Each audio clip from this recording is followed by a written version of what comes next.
Aqui, as menores criaturas selvagens coletam água e ajudam os humanos a sobreviver. O Sahel é a fronteira sul do deserto do Saara, que se estende por toda a África. Todos os seres vivos aqui esperam a chegada da chuva.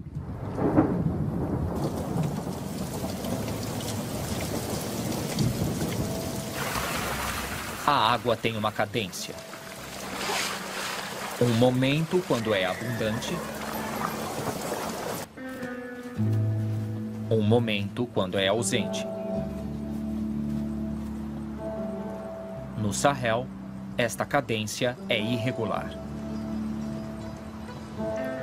Na metade do século passado, devido às alterações climáticas e má gestão da terra, o deserto engoliu grandes partes do Sahel, provocando algumas das piores crises de fome da história recente.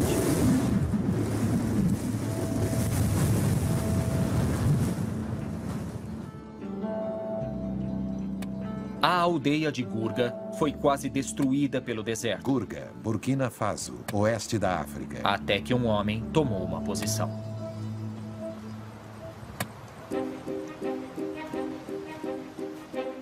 Yakuba Sawadogo não tem formação oficial em ciências. Mas o que ele conquistou impressionou o mundo. Ele parou o deserto.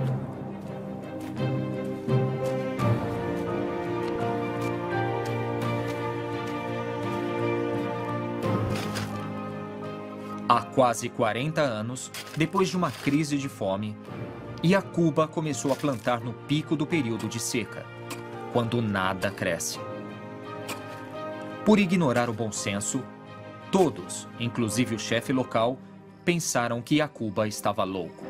As pessoas criticaram o trabalho, dizendo que o que ele estava fazendo não era bom, ia contra as regras.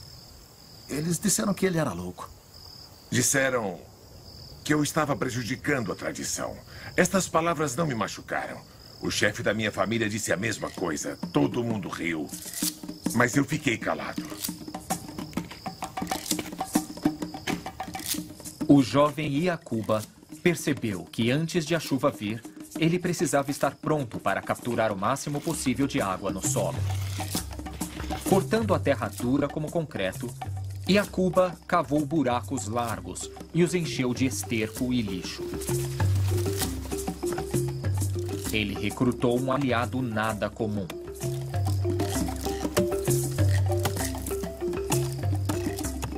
O esterco atraiu cupins, que começaram a usar os poços para cultivar o fungo que é a base de sua alimentação.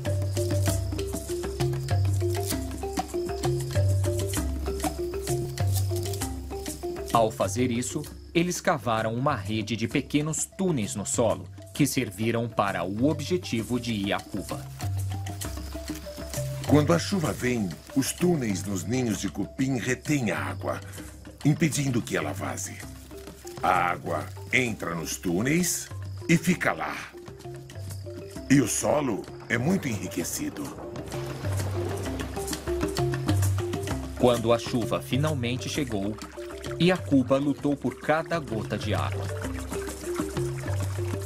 Ele construiu muros baixos para retardar o escoamento da chuva dos campos. E em vez de realizar apenas o plantio de culturas, Yakuba também plantou árvores. Mas os moradores continuaram hostis, chamando Yakuba de o idiota da aldeia.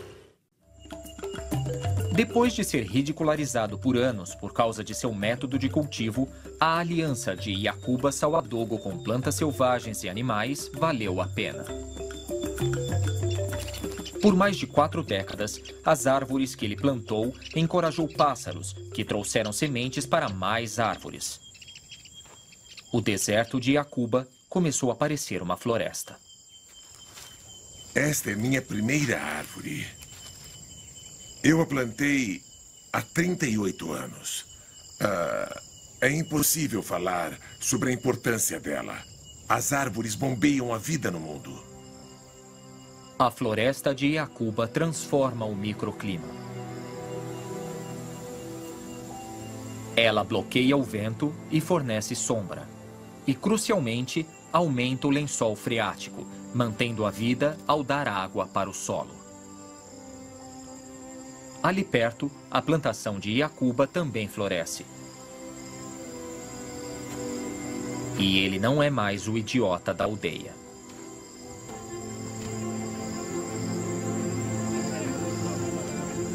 Iacuba é o herói da localidade.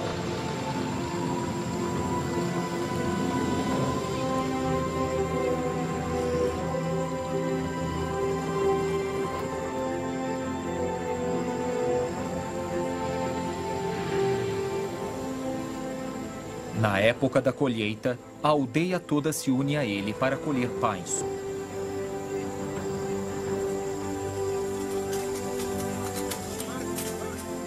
Tem comida suficiente para alimentar a todos. A ideia de Iacuba fez tanto sucesso que seus métodos são ensinados por todo o Sahel e suas ideias foram creditadas por ajudar a Nigéria durante as recentes crises de fome.